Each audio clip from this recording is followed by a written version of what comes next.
తెలంగాణ వ్యాప్తంగా బుధవారం నుంచి చికెన్ షాపులు బంద్ కానున్నాయి. గతంలో పౌల్ట్రీ కంపెనీలు 1.8% మార్జిన్ ఇచ్చేవని ప్రస్తుతం 1.5% మాత్రమే ఇవ్వడంతో తమకు నష్టం వస్తుందని షాపుల ఓనర్లు వాపోతున్నారు.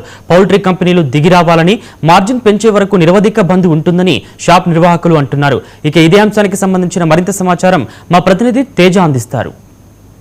యుద్ధం కారణంగా ప్రతి ఒక్కటి కూడా ధరలు పెరిగిపోతున్నాయి. నిత్యావసర ధరలు పెరుగుతున్నాయి, ఎల్పిజి గ్యాస్ ధరలు పెరుగుతున్నాయి. అంటే బయట బ్లాక్లో అత్యధికంగా రేట్లు అమ్ముతున్నారు. కానీ అన్ని చోట్ల రేట్లు పెరుగుతున్నప్పటికీ మాకెందుకు అన్యాయం చేస్తున్నారంటూ కూడా ఈ పౌల్ట్రీకి సంబంధించినటువంటి ఈ తెలంగాణ వ్యాప్తంగా ఉన్నటువంటి 24 కార్పొరేట్ సంస్థలు ఏవైతున్నాయో అవన్నీ కూడా చాలా భారీగా తగ్గించేసింది.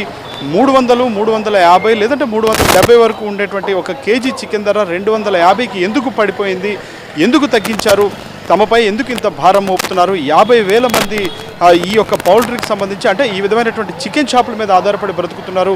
వారితో పాటు అక్కడ చాలామంది అక్కడ పనిచేసేటువంటి వాళ్ళు కూడా ఉన్నారు.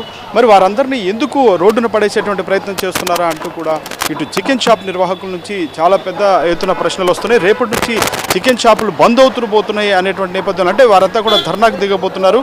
తమ రేట్లు, తమ డిమాండ్కి సంబంధించినటువంటి రేట్లు ఇస్తే తప్ప ఎట్టి పరిస్థితుల్లో దుకాణాలు తెరవబోము అని చెప్పి వాళ్ళు తేల్చి చెప్తున్నారు. ప్రస్తుతం మనం ఇక్కడ హైదరాబాద్ వెంకటగిరి ప్రాంతంలో ఉన్నటువంటి ఒక చికెన్ షాప్ దగ్గర అయితే ఉన్నాము. ఇక్కడ ఉన్నటువంటి పరిస్థితి చూస్తే ఇక్కడ అంటే రేపటి నుంచి చికెన్ షాపులు మూసివేస్తున్నారు, రేపటి నుంచి చికెన్ షాపులు తెరవరు, ఇవన్నీ బంద్ చేస్తున్నారు అనేటువంటి సరికి మాంసప్రియులు అంటే ఇటు మాంసప్రియులు ప్రత్యేకించి చికెన్ బిర్యానీ, చికెన్ కబాబ్ ఇవన్నీ తినేవాళ్ళు అంటే ఎవరైతే చికెన్ను బాగా ఇష్టపడేటువంటి వారు ఎవరైతే ఉన్నారో వారంతా కూడా చాలా అంటే ఈరోజు వారు అత్యధిక సంఖ్యలో కూడా ఇక్కడికి వస్తున్నారు. వారు అంటే రేపటి నుంచి ఎట్లయినా కానీ ఎన్ని రోజులు ఇది పడుతుంది అనేటువంటిది తెలియక వారంతా కూడా కొంత ఆందోళన చెందటంతో పాటు ఈరోజే చికెన్ కొనుక్కొని వెళ్ళటానికి అత్యధికంగా కూడా చాలామంది ఇక్కడికి వస్తున్నటువంటి పరిస్థితి కూడా చూడండి.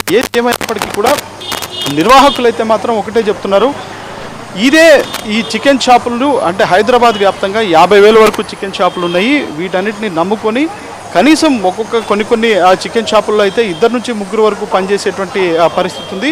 ఇంకొన్ని చోట్ల అయితే మాత్రం 10 మంది కూడా కొన్ని చికెన్ సెంటర్లలో 10 మంది కూడా పనిచేసేటువంటి పరిస్థితి ఉంది. వారంతా కూడా రోడ్డును పడేటువంటి పరిస్థితులు వస్తున్నాయి. కాబట్టి ఖచ్చితంగా తమ న్యాయపరమైనటువంటి డిమాండ్ ఏదైతే ఉందో ప్రభుత్వం కూడా చొరవ తీసుకోవాలి. న్యాయపరమైనటువంటి డిమాండ్ ఏదైతే ఉందో ఆ డిమాండ్ ప్రకారం తమకు అనుకూలంగా కూడా ఆ రేట్లకు, ఆ ధరలకు అమ్ముకునేటువంటి అవకాశం ఇవ్వాలి. లేదంటే మాత్రం చాలా తీవ్ర స్థాయిలోనే ఉద్యమిస్తాము. ఎట్టి పరిస్థితుల్లో చికెన్ దుకాణాలను తెరవబోము అనేటువంటిది అయితే మాత్రం వారు తేల్చి చెప్తున్నారు. దీంతో ఒక్కసారిగా కూడా చికెన్ ప్రియులు ప్రత్యేకించి వారంతా కూడా చాలా తీవ్ర ఆందోళన చెందుతున్నారు. రేపటి నుంచి దుకాణాలు అందుబాటులో ఉండవనేటువంటిది ఇటు సామాన్యులందరినీ కావచ్చు, లేదంటే చికెన్ ప్రియులను కావచ్చు, వారందరినీ కూడా ఆందోళనకు గురి చేస్తుంది. మరి ఏం జరగబోతుంది అనేటువంటిది వేచి చూడాల్సినటువంటి పరిస్థితిగానే మనం చెప్పాలి. సీనియర్ వీడియో జర్నలిస్ట్ అబ్దుల్తో తేజ, 99 టీవీ, హైదరాబాద్.